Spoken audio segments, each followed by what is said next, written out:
right, I'm going to call to order this meeting of the 4th of November, 2021 City of Nashua Planning Board special meeting. The purpose of this special meeting being for a presentation of the City of Nashua parking study. Can we get a roll call, please? Mayor Donches, Mike Peterson, Here. Scott Leclaire, Here. Adam Varley, Here. Maggie Harper, Alderman David Tenza, Alderwoman Jan Schmidt, Dan Hudson, Here. Bob Bollinger, Here. Larry Hirsch, and Mark Meehan. All right, we have a quorum. All right, so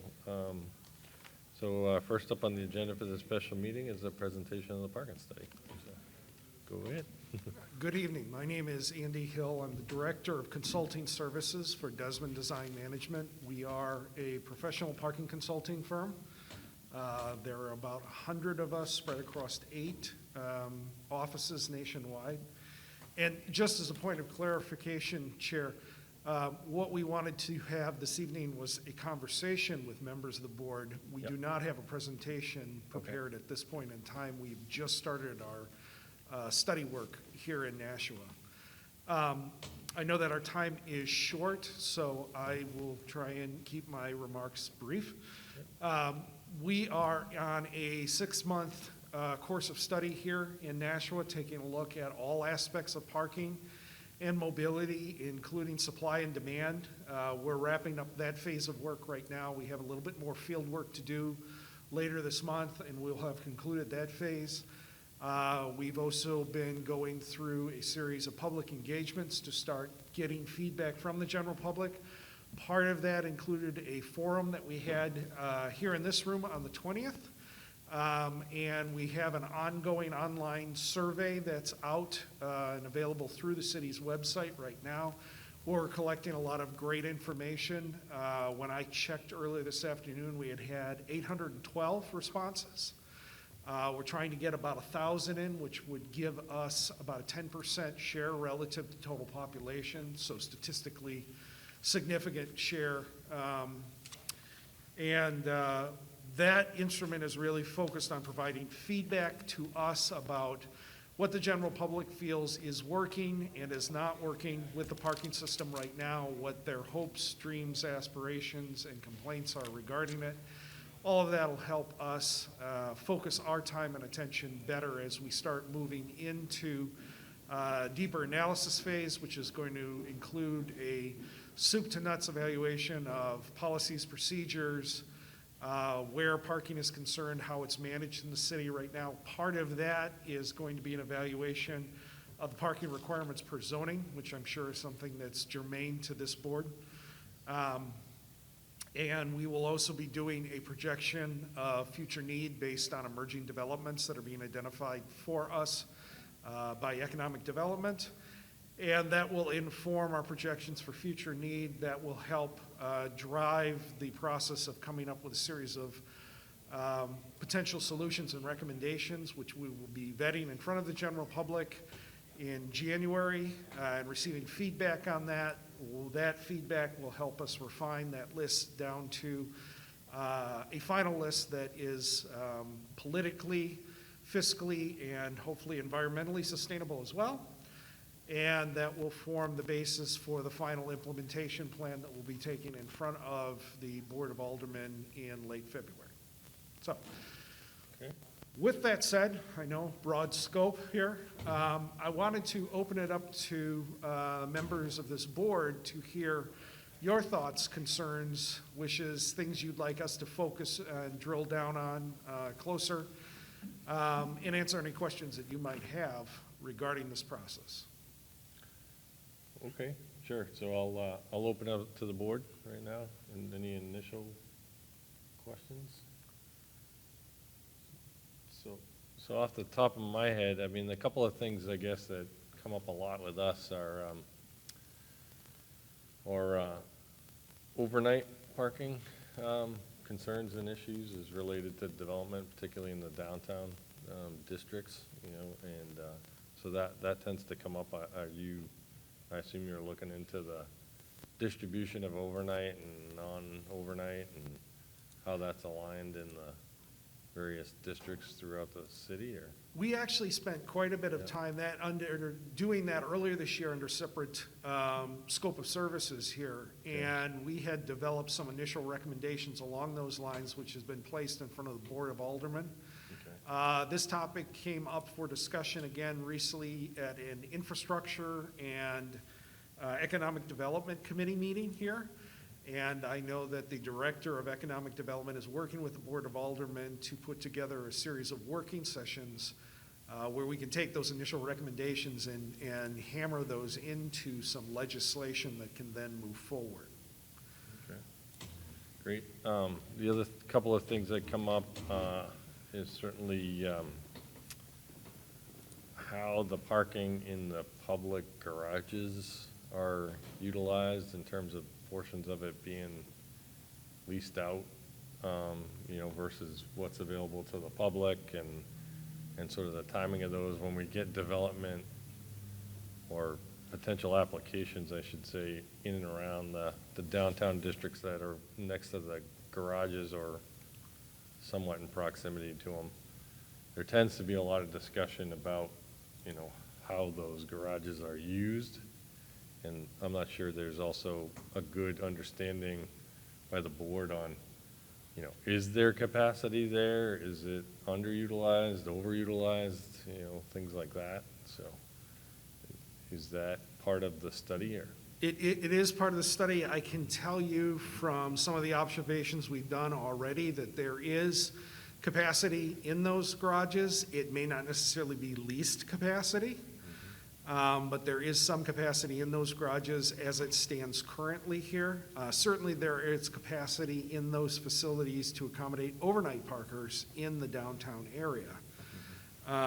So the answer is that there's potential in both of those. I will tell you that part of the process that we're undergoing right now is not only looking at what Nashua is doing, but benchmarking it against 10 comparable communities that include Portsmouth, Manchester, Concord, Lowell, Massachusetts, as well as some that folks may not necessarily equate to, but we feel are comparable, like West Hartford, Connecticut, Missoula, Montana, Asheville, North Carolina. And as we're looking at those communities and we're looking at Nashua, we're doing comparison and contrast between some of the policies and some of the practices they have in place in those locations relative to Nashua. One of the things that I thought was unique and striking, and I don't want this to be construed as a recommendation, just an observation at this point in time, is that all of these other communities, while they do offer monthly parking permits or passes, leases, if you will, in public properties, do not actually offer them to a specific space. Instead, you're granted typically, for lack of a better term, a hunting license, an opportunity to go into a particular facility or series of facilities and find a space within that pool, if you will.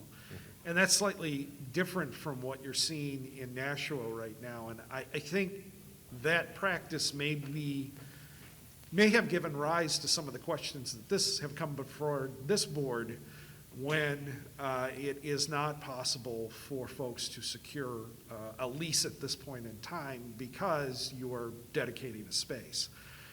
I will tell you from a best practice standpoint, the practice of going with a pool rather than a dedicated space is considered a better municipal best practice because it allows for better utilization or use of those spaces. Ideally, you want to have those spaces turn over as often as possible, and when you're not reserving them, you now have the opportunity for more people to get in and make use of that space when it's sitting empty or idle. Okay, thanks. Last question I had is whether there's any part of this study that is related to parking that has electric vehicle charging. Yes, yeah, that is one of the things that we're looking at. It's certainly an emerging market right now. It's high on everybody's concern at this point.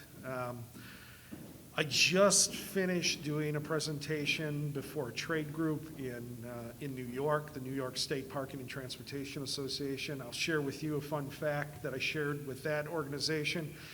As we are looking at projections for vehicle sales, electrical vehicle sales going forward, and then installation of publicly accessible charging stations, right now, the ratio between the number of electrical vehicles that are out on the road and the number of available stations is about 17 to 1. There are 17 vehicles out there for every publicly available charging station right now.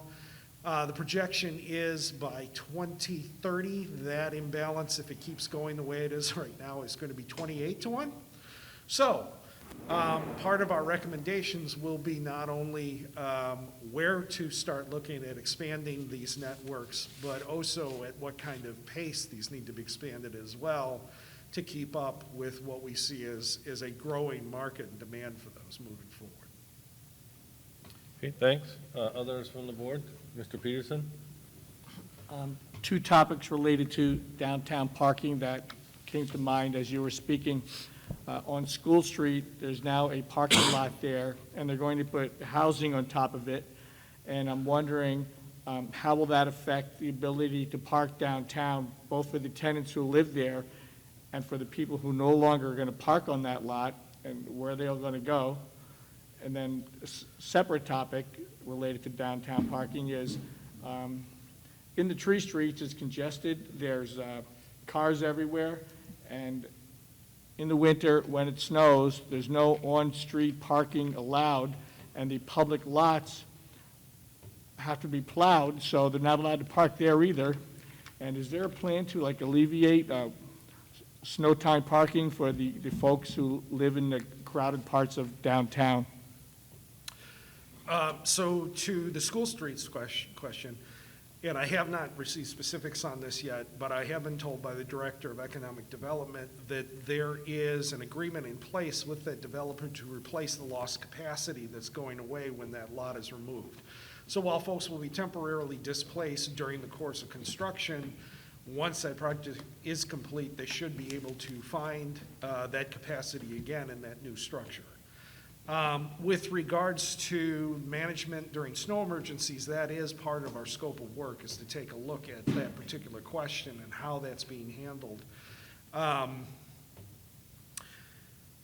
It is a thorny and difficult question for every city in New England, and we all struggle with it here, because it is the question of not necessarily how to accommodate this dance of vehicles so that we can get the streets clean, but how to stagger or stage that so that there's actually safe refuge for folks to go to so you can get those roadways cleared off.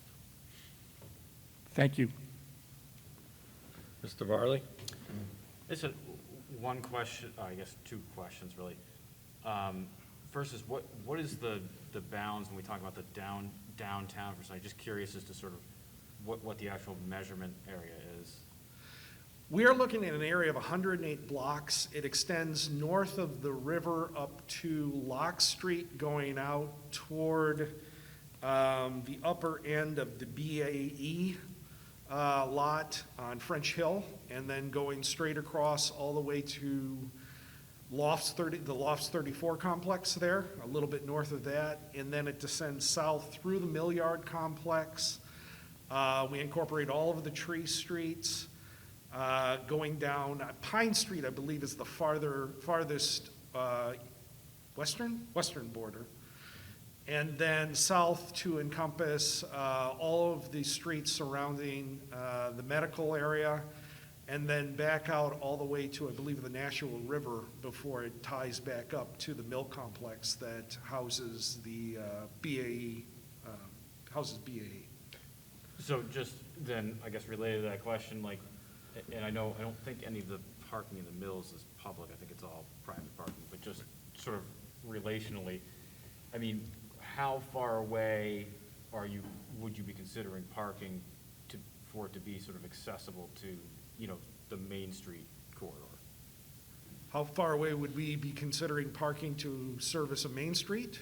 Right, so in other words, if you're evaluating, sufficiency of parking, for Right. example, how far, and we're talking about, access to the businesses on Main Street, which is, I think, where obviously there's the biggest parking crunch. How far away would you be evaluating, or would you be viewing parking to be sort of accessible? Within this market, we're going to be looking at balance between supply and demand on about a 2-block radius here, piece by piece. That's certainly median acceptable walking distance for a community of this size here. That's one of the questions that's actually on the survey, to get an actual read on that from folks who self-report. But my experience doing this 20-plus years is typically 2 blocks is about the outside edge in a market like this for acceptable walking distance between parking and destination. Once you get beyond that, there may be parking out there, but it's not necessarily going to be accessible or desirable for everybody. Now, one of the things to keep in mind, and one of the things that we're trying to work through, is there are different classes of parkers. There are discretionary parkers or discretionary users. Those would be your shoppers, your patrons, your diners, et cetera. Some of them are not going to be familiar with the area.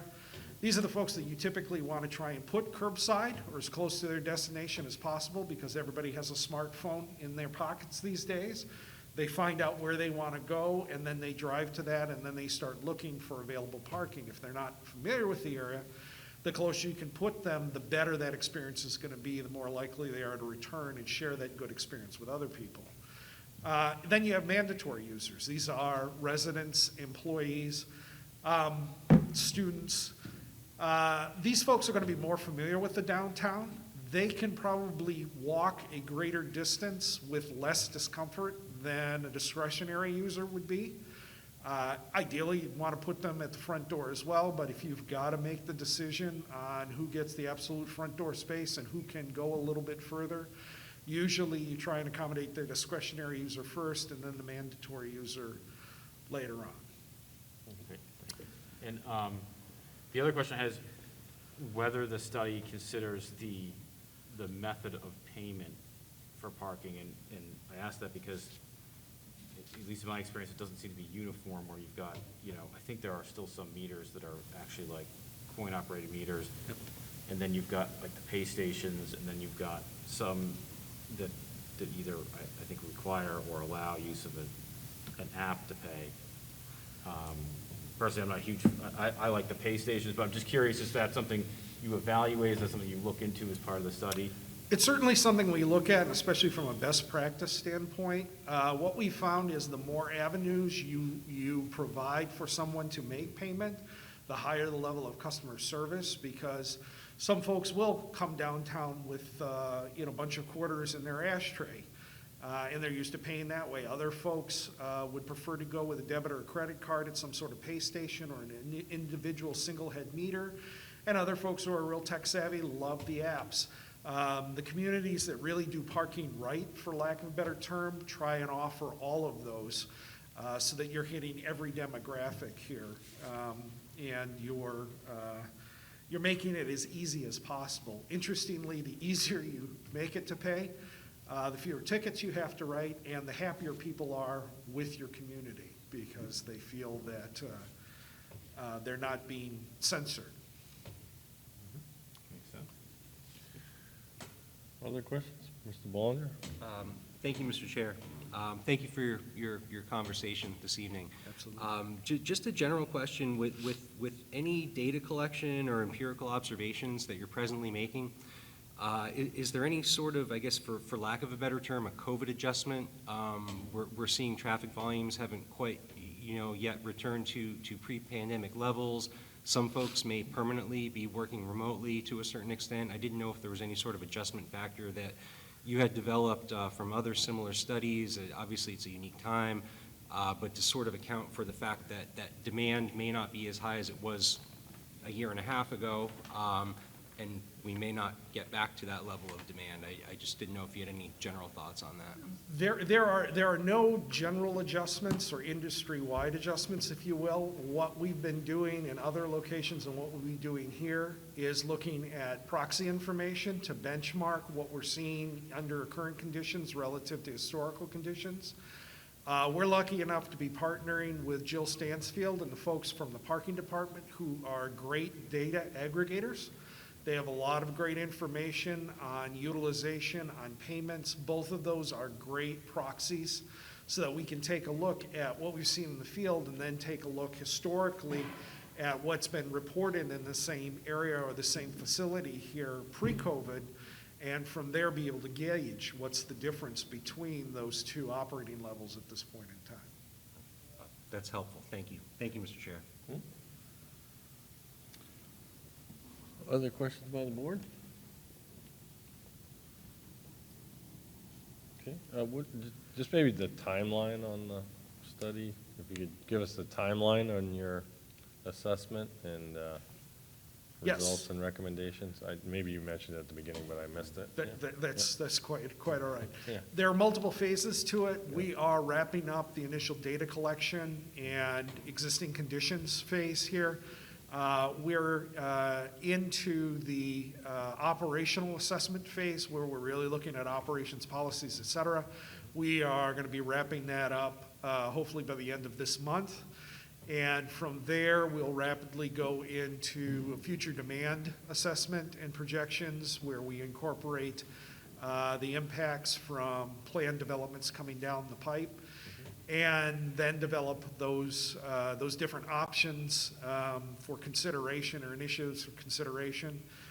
Right now, we are targeting a public forum to sort of walk those out initially in early January. And there'll be a survey effort after that to get public feedback and reaction to those. From there, we'll probably take a couple of weeks to refine that down to a final plan or implementation plan, and then go through a steering committee we've been working with and city officials to vet that out before it goes in front of the Board of Aldermen, most likely near the end of February at this point in time. Great. Okay, Can I ask an indulgence of this board? sure, yeah. As I've been going through zoning, one of the things that I recognized is within the downtown districts, there's no current parking requirement in place. Right. What's the objective behind lifting parking requirements in that zone or that particular area? I mean, I can only speak for, I was not necessarily there when they constructed that. I think that's been there a long time, but my general understanding, having been on the board for quite a long time, is the goal of that anyway is to allow, more dense development in that downtown district and, not sort of limit that development too much by putting parking requirements on it, understanding probably full well that, most development down there is not going to be able to have dedicated on-site, meaning on the site plan, Right. parking, so, yeah. You were not the chair of the board when that policy decision was made? No, so that's, It was No, quite a it's- while ago. That was quite some time ago? I mean, it's part of the zoning ordinance, right? Right. Yeah, I mean, yeah, so that, I mean, that goes, and we've both been on the board for quite a while, but that still predates us. It predates you. But I agree with Scott. I mean, I think it's in part a reflection of the understanding that there's limited parking availability downtown. So if you were to apply, the types of parking requirements that we have in other zones, it would make certain types of development just prohibitive Okay. in the downtown area. yeah, and then many of those we do want there, Right. And there is obviously the public parking option down there, so. yeah. So, but yeah, I don't know how far back that goes. It's more than a decade, but. It's, I'm thinking it might go back to a situation when the downtown didn't have that much activity, Yeah. possibly, and then there was excess parking. That might have Maybe, been. yeah. Yeah, it's been more than a decade. so. Well, you have quite a bit of activity downtown now Yeah. and not a lot of excess parking. Yeah. So some of the recommendations we will be making will not necessarily be looking at rescinding that policy, but possibly adjusting it to allow for waivers in a way that still allows the city to be responsive to the needs that aren't met by the developer. Yeah, okay, thanks.